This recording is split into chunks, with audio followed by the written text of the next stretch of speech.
नमस्कार दोस्तों pieces academy में मैं आप सभी लोगों का स्वागत करता हूं। जो यह प्रश्न है, इस प्रश्न को आप लोगों को 150 शब्दों में लिखना है और जो चीज़ पूछी गई है, जितनी मात्रा में पूछी गई है, उसी के बारे में आप लोगों को बताना है।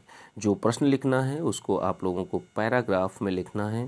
ध्यान रखिएगा, पैराग्राफ में लिखना है और 2 पैराग्राफ में जुड़ा होना चाहिए और किसी कोटेशन या किसी अच्छी लाइन से स्टार्ट कर सकते हैं, या नदियों से संबंधित या जल से संबंधित। तो यह बहुत अच्छी प्रभाव डालता है एग्जामिनर के ऊपर। और जो कीवर्ड हैं, कीवर्ड को आप लोगों को हाईलाइट भी करना है, इतना ध्यान रखिएगा। और दोस्तों, जो लोग चैनल पर पहली बार विजिट कर रहे हैं तो चैनल को सब्सक्राइब करना न भूलें। सब्सक्राइब करने के बाद बेल बटन को ज़रूर प्रेस कर दें, जिससे आपको टाइम पर नोटिफिकेशन, जैसे ही मैं कोई वीडियो अपलोड करता हूं तो उसकी नोटिफिकेशन आप लोगों को मिल जाए। और दोस्तों, आप लोगों को मेरा कार्य अच्छा लगता है तो आप लोग लाइक और शेयर ज़रूर किया करें। शेयर आप लोग फेसबुक और व्हाट्सएप ग्रुप जो भी आपके फ़ोन में है तो उसके माध्यम से कर सकते हैं। तो आज का प्रश्न देखते हैं। प्रश्न क्या है? नदियों को जोड़ने से होने वाले लाभों और पर्यावरण पर इसके संभावित प्रभावों पर चर्चा करनी है। ठीक है, तो यह प्रश्न है। सबसे बड़ी चीज़ पहले पार्ट में आपको बताना है कि नदियों का जोड़ना क्यों होता है और लाभ क्या है, लाभ बताने हैं, और पर्यावरण पर इसके संभावित प्रभावों को बताना है। इस समय हाल ही में चर्चा में भी है काफ़ी, तो यह इम्पॉर्टेंट हो जाता है। और दोस्तों, प्रश्न को लिखना चालू कर दीजिए आप लोग, क्योंकि अब समय बिल्कुल भी कम है। 17 जून से मेंस की डेट लग गई है और रिज़ल्ट अब देखिए जल्द ही आ जाएगा। जब भी आता है तो कम से कम आप अपनी तैयारी तो अच्छे से करते रहिए और वो आगे के लिए बहुत अच्छा होगा। ठीक है, तो प्रश्न आप लोगों ने देखा। नदियों को जोड़ने से होने वाले लाभों और पर्यावरण पर इसके संभावित प्रभावों को चर्चा करनी है। ठीक है, नदियों का जोड़ना क्यों इम्पोर्टेंट है, किस लिए है? अभी हाल ही में जल संसाधन मंत्रालय ने क्या किया है कि रूपरेखा तैयार की है। हिमालय की नदियों के जैसे जो 14 लिंक बनाने की योजना बना रही है, और प्रायद्वीपीय भारत की नदियां हैं उनके लिए 16 लिंक बनाने के लिए कर रही है। अब देखिए ये लिंकिंग होती क्या है। जैसे मान लीजिए कोई ये ए नदी है, ठीक है, और ये कोई एक नदी है। अब ये जो बी नदी है और ये ए नदी है, अब बी नदी से ए नदी में पानी को ले जाना है। ठीक है, बहुत सारी चीज़ें देखी जाती हैं कि यहाँ की प्रवणता क्या है, ढाल क्या है, किस तरीके से पानी जा पाएगा। जो वर्षा जल होता है उसका संग्रहित करके, जैसे इस नदी में का पानी बहुत ज़्यादा रहता है, सतत वाहिनी नदी है। और यह जो ए नाम की नदी है तो ये असतत वाहिनी नदी है। अब इसमें वर्ष भर जल नहीं रहता है, तो इसकी उपलब्धता के लिए जो यहाँ के एरिया हैं, जो क्षेत्र हैं, यहाँ के लोग हैं, कृषि है, एग्रीकल्चर है, लोगों को इससे लाभ होगा, सिंचाई के कार्य किए जाएंगे। ठीक है, तो इसलिए सरकार ने यह कदम उठाया है। ठीक है, और इसमें बहुत सारी चीज़ें होती हैं कि इसकी विस्तृत जांच की जाती है कि जो ए और बी जो नदियां थीं उन दोनों के बीच में किस तरीके से लिंकिंग है उसको कराया जाए, कोई समस्या ना पैदा हो। ठीक है, और जल की जो नदियों का जोड़ना है क्यों इसलिए होता है, मुख्यतः इसका उद्देश्य जो होता है वो जल की पहुँच को विस्तृत करना। ठीक है, जल को पहुंचाना, जहां भी जिस नदी के माध्यम से या जिन नहरों के माध्यम से जल नहीं पहुंच पा रहा है वहां जल की उपलब्धता को सुनिश्चित करना। ठीक है, अब आपको 150 शब्दों में ही लिखना है, इतना ध्यान रखिएगा। इस चीज़ का आप लोग खास ख्याल रखा करिए कि शब्दों का आप लोगों को खास ख्याल रखना है, कितने शब्द में लिखना है। ठीक है, नदियों का जोड़ने के लाभ क्या क्या होते हैं कि देखिए, जो भी नदी है, तो जिस नदी से पानी ले जाया जा रहा है, तो मान लिया ए नदी में ले जाएगा, तो इससे जोड़ने से क्या होगा कि यहाँ पर जल की उपलब्धता हो जाएगी, बहुत अच्छी मात्रा में जल मिलेगा, जिससे कृषि कार्य होंगे, एग्रीकल्चर और अच्छी तरीके से फसल उत्पादन हो सकेगा, सिंचाई के कार्य हो सकेंगे, और भी जो ग्रामीण कार्य हैं उनमें जल यूज़ हो सकेगा। ठीक है, नहरों के माध्यम से और सिंचाई परियोजनाओं के माध्यम से, तो उस नदी के माध्यम से जल विस्तृत क्षेत्र में पहुंचाया जा सकेगा। सिंचाई की सुविधा जो होगी वो वर्ष भर होने लगेगी। अब जैसे मान लिया ये है जो बी नाम की नदी थी, तो बी नाम की नदी जो ये बी नाम की नदी थी, तो बी नाम की नदी से अगर पानी यहाँ पर जाता है और ये सतत वाहिनी है, हमेशा वर्ष भर इसमें जल रहता है, तो अब दूसरी नदी में अगर लिंकिंग करा के हमने मान लिया 2 किलोमीटर की लिंकिंग कराई, और जोड़ा गया। तो यहाँ पे देखिए बहुत सारी चीज़ें होती। तो अब इस नदी में भी पानी की उपलब्धता वर्ष भर होने लगेगी। ठीक है। अब जहाँ पे जो इंटरलिंकिंग होती है, तो ये इंटरलिंकिंग क्षेत्र में क्या होता है, बहुत अच्छा क्षेत्र होता है। और यहाँ पर एक जो मत्स्यन है, ठीक है, मत्स्यन क्षेत्र उपलब्ध हो जाता है। मत्स्य पालन, मत्स्य व्यवसाय जो होता है इसी के किनारे पर किया जाता है। और जैसे मान लिया एक ये बी नदी थी और यह ए नदी है। तो अब ए नदी में अगर बाढ़ की समस्या है या जल की समस्या, मतलब बाढ़ की समस्या और जल की समस्या का समाधान किया जाता है। ठीक है, इस लिंकिंग के द्वारा, दो नदियों को जोड़ने के कार्य के द्वारा। ठीक है। अब नदियों के इंटरलिंकिंग को क्या किस तरीके से यूज़ कर सकते हैं। जैसे मान लिया ये कोई नदी उत्तर प्रदेश में बहती है, ए वाली नदी आपकी किसी दूसरे स्टेट में आती है। भाई लगे लगे जैसे दो स्टेट लगे हुए हैं, उत्तर प्रदेश मध्य प्रदेश, तो उसी से नदी बह रही है। अब यहाँ क्या है, एक अंतर्देशीय जलमार्ग को भी प्रोत्साहित किया जा सकता है। उसके रूप में जो जलमार्ग है अंतर्देशीय, ठीक है, अंतर्राज्यीय जलमार्ग को भी प्रोत्साहित किया जा सकता है। ठीक है, तो ये भी एक बहुत बड़ा लाभ है। तो ये कुल मिलाकर ये नदियों को जोड़ने से लाभ थे। ठीक है, जितने भी थे उनको हम लोगों ने देख लिया। अब लास्ट में आप लोगों को क्या बताना है, लास्ट में पर्यावरण के संभावित प्रभावों को बताना है। तो देखिए, इंटरलिंकिंग हेतु वनों की कटाई की जाती। कैसे कटाई की जाती है। अब मान लीजिए ये है ए नदी थी, सॉरी बी नदी है और यह ए नदी है कोई। अब यहाँ से लिंकिंग करा रहे हैं हम लोग, ये लिंकिंग वाला एरिया है। ठीक है, तो अब ये लिंकिंग जो एरिया बनाया जाता है, एक नहर काटी जाती है। ठीक है, नहर या बड़ा स्पेस देके पानी को ले जाया जाता है यहाँ तक।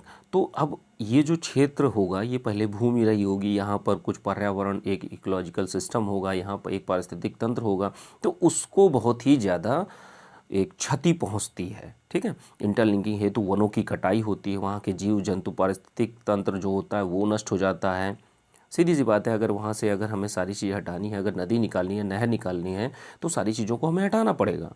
ठीक है, और एक सामुद्रिक जो पारिस्थितिक तंत्र है वो भी प्रदूषित होता है। ठीक है, कैसे प्रदूषित होता है, जैसे मान लिया जो ए नाम की नदी थी, नदियों का पानी बहकर क्या होता है, जल रिसाव और जो प्रदूषण होता है वो यहाँ पर, तो जैसे मान लिया जिस समय लिंकिंग कराई जा रही है तो यहाँ पर कुछ ना कुछ जो प्रदूषण जमा होगा, अब वो जमा होकर कहीं ना कहीं पानी जल के, मतलब जल के माध्यम से जो पानी जाता है, ठीक है, जल जो जाता है नदी के माध्यम से, तो उसके सहारे यहाँ पर जितना भी प्रदूषण होगा वो भी समुद्र में जाता है और समुद्र के पारिस्थितिक तंत्र को वह नष्ट करता है। ठीक है, तो ये भी एक बहुत बड़ी चीज़ है।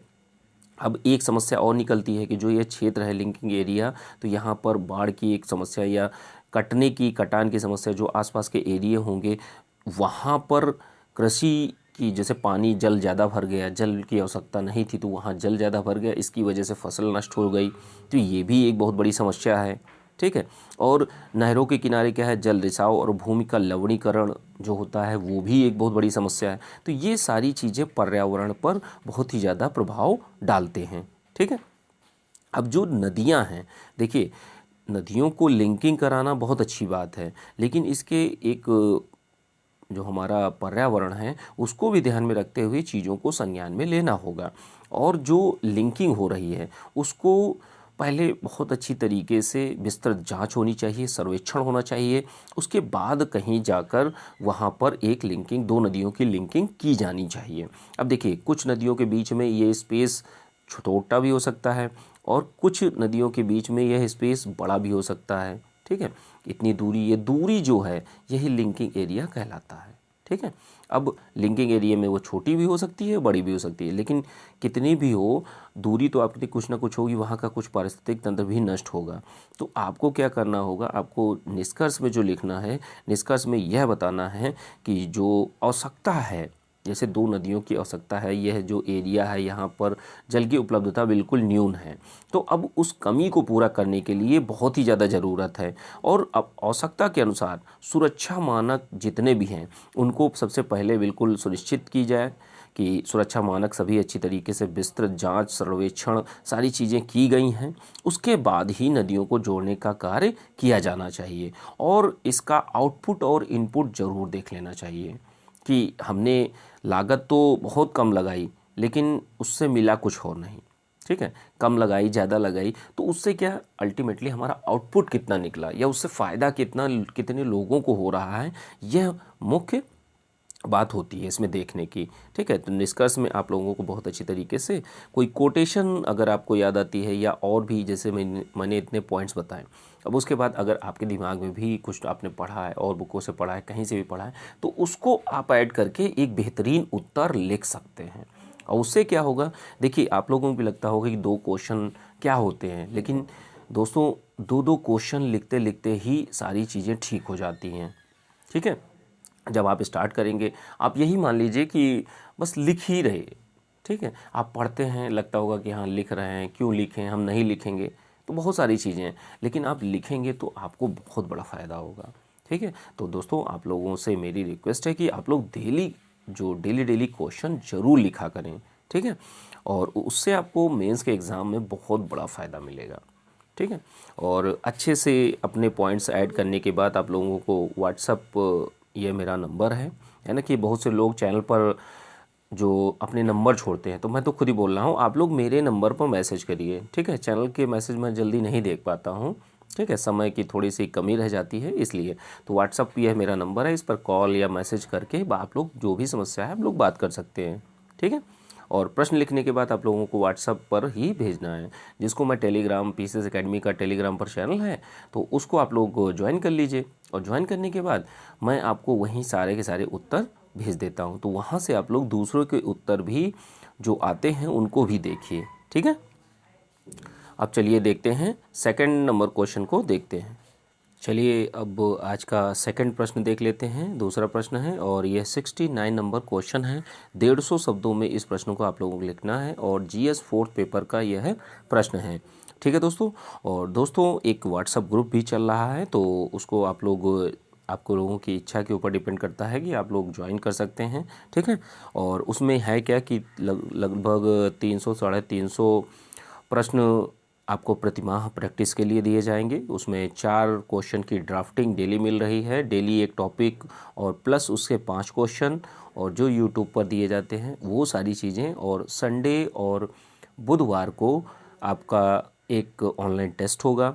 तो जो भी लोग इच्छुक हैं, जो भी लोग बहुत अच्छी तरीके से, ज़बरदस्त तरीके से मेहनत करना चाहते हैं और यूपीपीसीएस मेंस, यूपीएससी मेंस उसके लिए देना चाहते हैं, बहुत अच्छी तरीके से कार्य करना चाहते हैं, तो वो लोग इस ग्रुप को ज्वाइन कर सकते हैं। और ग्रुप को ज्वाइन करने का प्रोसेस है, उसका प्रोसेस नीचे डिस्क्रिप्शन बॉक्स में लिखा हुआ है, तो उसको आप लोग वहाँ से देख सकते हैं, ठीक है। और जो आज का प्रश्न है दोस्तों, 2 ऐसे गुण बताइए जिन्हें आप सिविल सेवा के लिए महत्वपूर्ण समझते हैं और अपने उत्तर का औचित्य समझाइए, ठीक है। तो इस प्रश्न का उत्तर आप लोगों को देना है और 150 शब्दों में देना है, इतना ध्यान रखिएगा, 150 शब्दों में। तो इस प्रश्न को पहले समझिए कि क्या पूछा जा रहा है आपसे। 2 ऐसे गुणों के नाम बताने हैं जो सिविल सेवा के लिए महत्वपूर्ण समझते हैं, ठीक है। तो अब लोक सेवक के बारे में भी थोड़ा सा जान लेते हैं कि जो लोक सेवक होते हैं, सिविल सर्वेंट्स होते हैं, तो वो क्या है, जनप्रतिनिधि, जो जन निधि होती है, जो जनता का पैसा होता है, उसको खर्च करने का उत्तरदायित्व तो इन पर होता है, ठीक है। और क्या कार्य इनके होते हैं कि नीतियों का क्रियान्वयन सही तरीके से किया जाना चाहिए। तो इसमें ऐसे गुण कौन कौन से होने चाहिए जिससे जो जनता का पैसा है सही निधियों में लग सके, सही योजनाओं में लग सके और सही नीति निर्माण हो सके। और क्या है, जो नीतियों का क्रियान्वयन है तो वो अच्छी प्रकार से हो सके, लोगों को, जो लाभार्थी हैं उनको वो चीज़ मिल जाए, ठीक है। और पूरी तरीके से ऐसा ना हो कि बीच में नेता लोग या ब्यूरोक्रेट्स आपस में ही बंदरबाट उस पैसे का कर लें। तो जो लोक सेवा में ऐसे गुण हैं, वो एक गुण है आपका सहिष्णुता और दूसरा है आपका करुणा, ठीक है। तो सहिष्णुता को आप समझते हैं कि सहिष्णुता कहते किसे हैं। सहिष्णुता का मतलब ये है कि सहिष्णु मतलब सभी को समान भाव से देखना, किसी चीज़ को सहन ना कर पाना, ठीक है। जैसे मान लिया आप अपने धर्म के लिए तो बहुत अच्छा कार्य करना चाहते हैं, लेकिन जब दूसरे धर्म की बात आती है तो आप उसके साथ समान व्यवहार नहीं करते हैं। ठीक है, बहुत सारे एग्जाम्पल भी आपने देखे होंगे आजकल वर्तमान समय में हो रहे हैं कि हिंदू मुस्लिम और अन्य बहुत सी जातियों के बीच में कि एक जाति दूसरी जाति को सहन नहीं कर पा रही है, वो कहती है यहाँ से चले जाइए या हमारे स्टेट से चले जाइए, या महाराष्ट्र में बोला जाता है कि यूपी वाले लोग यहाँ से चले जाएं। तो ये क्या है? इनटॉलरेंस है। ठीक है, असहिष्णुता है। तो सहिष्णुता इसलिए भी ज़रूरी है क्योंकि अब मान लीजिए आप सिविल अधिकारी एक बनते हैं तो वहाँ पर बहुत सारे अधिकारी रहेंगे। अब इसका ये मतलब नहीं कि जब जिस समय आप कार्य कर रहे हैं तो कोई दूसरा नहीं कार्य कर सकता। तो इसके लिए बहुत ही ज़रूरी है। सहिष्णुता का और भी मतलब होता है कि अगर कोई आपके धर्म का या जाति का कोई व्यक्ति आता है तो आप उसके लिए कार्य करते हैं, लेकिन और जो दूसरा व्यक्ति है उसके लिए कार्य नहीं करते हैं। तो ये क्या है? ये सहिष्णुता का व्यवहार आता है कि सभी के साथ समान व्यवहार करना और सभी लोगों के बीच में जो व्यवहार कर रहे हैं उसमें संतुलन भी बनाना। ठीक है, कोई दिक्कत नहीं होनी चाहिए। और जितने लोग, जितने भी धर्म जाति समुदाय के लोग रह रहे हैं सभी के बीच में शांतिपूर्ण सहअस्तित्व स्थापित करना। तो यह सहिष्णुता का मुख्य लक्ष्य होता है या अर्थ होता है। ठीक है, बहुत सारी कुछ एग्जाम्पल्स भी आप लोग यहाँ पर दे सकते हैं कि किस तरीके से क्या चीज़ें चलती हैं। तो इसमें आप एग्जाम्पल्स भी दे सकते हैं कि किस तरीके से सहिष्णुता का एग्जाम्पल यहाँ पर वर्तमान समाज में आप बहुत सारे एग्जाम्पल्स हैं तो उनको आप लोग देख सकते हैं। ठीक है, कि किस तरीके से यूपी उत्तर प्रदेश के लोगों को जो महाराष्ट्र है वहाँ से भगाया जाता है या उनको दूसरे दूसरे राज्य का रहने वाला बताया जाता है। तो ये चीज़ें बहुत ही ज़्यादा ख़राब होती हैं, एक देश के लिए एक अच्छे समाज के निर्माण में बाधक होते हैं। ठीक है, तो यह ज़रूरी है। ठीक है, सिविल सेवा में किस तरीके से बता सकते हैं कि जैसे आप एक सिविल अधिकारी हैं और सिविल अधिकारी दूसरे सिविल अधिकारी के साथ किस तरीके से व्यवहार करता है। दोनों जो अधीनस्थ हैं दोनों व्यक्तियों को समान रूप से नहीं देखता है। तो ये भी बहुत बड़ी बात है कि दोनों लोगों को समान रूप से देखना चाहिए। ठीक है, अगला गुण क्या है? अगला गुण है करुणा। तो करुणा का अर्थ यही होता है कि जो कमज़ोर वर्ग हैं उनके प्रति उत्पन्न होने वाली भावना, कि हमें एक दया भावना रखनी चाहिए, एक कमज़ोर वर्गों के प्रति जो हित है उनको हित करने की भावना रखनी चाहिए प्रत्येक सिविल सर्वेंट में। ठीक है, कोई भी सिविल सर्वेंट है अगर वो दूसरे के व्यक्ति, तो कोई भी सिविल सर्वेंट है तो वह किस तरीके से जो कमज़ोर वर्ग हैं उनके प्रति व्यवहार करता है, उनको बिल्कुल हीन नज़रों से या हीन भावना से तो नहीं देखता है। उसको जो अच्छे बड़े घरानों से बिलोंग करते हैं या पैसे वाले लोग हैं उनको वह अच्छी नज़रों से तो नहीं देखता है। तो इस तरीके का व्यवहार तो वो नहीं करता है। ठीक है, उस तरीके का व्यवहार अगर जिस व्यक्ति के अंदर करुणा है तो वो कभी नहीं कर सकता। ठीक है, वो कमज़ोर वर्गों के प्रति एक अच्छी भावना ही रखेगा। ठीक है, सभी वर्गों के साथ समान व्यवहार रखेगा ही रखेगा। और करुणा का क्या अर्थ है सिविल सेवा में कि जैसे जो लोग मुख्य धारा में नहीं आ पाए हैं, ठीक है, तो उनको क्या है, उनको मुख्य धारा में लाना। उसमें SC ST और पिछड़े वर्ग OBC बहुत सारे लोग हैं जो अभी भी, सामान्य वर्ग में भी बहुत सारे लोग हैं जो अभी अच्छी स्थिति में नहीं हैं, तो उनको भी अच्छी स्थिति में लाना। ठीक है, ये भाव अपेक्षित होता है। किससे? एक सिविल सेवक से यह चीज़ अपेक्षित होती है और एक समावेशी विकास के लिए यह बहुत ही ज़्यादा ज़रूरी होता है।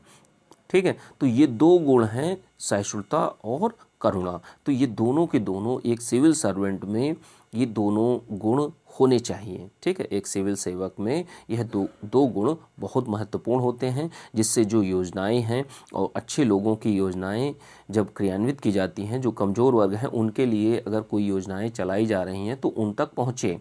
अब अगर करुणा ही नहीं हुई, सोच के देखिए, अगर थोड़ी देर के लिए अगर करुणा नहीं है और वह पारदर्शी प्रक्रिया नहीं अपनाता है, सहिष्णु नहीं है, तो वो अपने लोगों को ही केवल लाभ पहुंचाएगा। उसको कमज़ोर और उच्च वर्ग से कोई मतलब नहीं, वो हमेशा केवल मतलब के लिए कार्य करना स्टार्ट कर देगा। ठीक है, तो ऐसा नहीं होना चाहिए। अगर समावेशी विकास करना है सभी के लिए अगर समान रूप से विकास करना है तो उसके लिए करुणा और सहिष्णुता दोनों की दोनों एक सिविल सेवक के लिए बहुत ही ज़्यादा ज़रूरी होती हैं। ठीक है, अब निष्कर्ष में आप लोगों को क्या लिखना है? निष्कर्ष में आप लोगों को यही बताना है कि सहिष्णुता और करुणा दोनों ही गुण एक अच्छे सिविल सेवक के लिए बहुत ही ज़्यादा महत्वपूर्ण है। इसको नीतियों को क्रियान्वयन करने में और जो जनता का पैसा है उसको खर्च करने में, अपना उत्तरदायित्व निभाने में यह बहुत ही महत्वपूर्ण भूमिका निभाता है। ठीक है, और नीतियों के क्रियान्वयन में बहुत ही अहम योगदान प्रदान करता है। और किसी अच्छे कोटेशन के साथ में आप लोग अच्छे से इस प्रश्न को लिखिए। कुछ पॉइंट्स अगर आपके दिमाग में भी आते हैं या आपने कहीं और से पढ़ा हो तो उसको भी आप लोग ऐड कर सकते हैं। और किसी अच्छे या मूवी के गीत बोल अगर कोई अच्छे आपको मिलते हैं तो उसको भी आप लोग इंक्लूड कर सकते हैं। इंट्रोडक्शन पार्ट, बॉडी पार्ट और कंक्लूजन पार्ट तीनों में एक एक कोटेशन का यूज़ कर सकते हैं। ठीक है, और क्वेश्चन लिखिए, लिखने के बाद मेरे व्हाट्सएप नंबर पर आप लोग सेंड करिए। ठीक है, चलिए ठीक है, थैंक यू।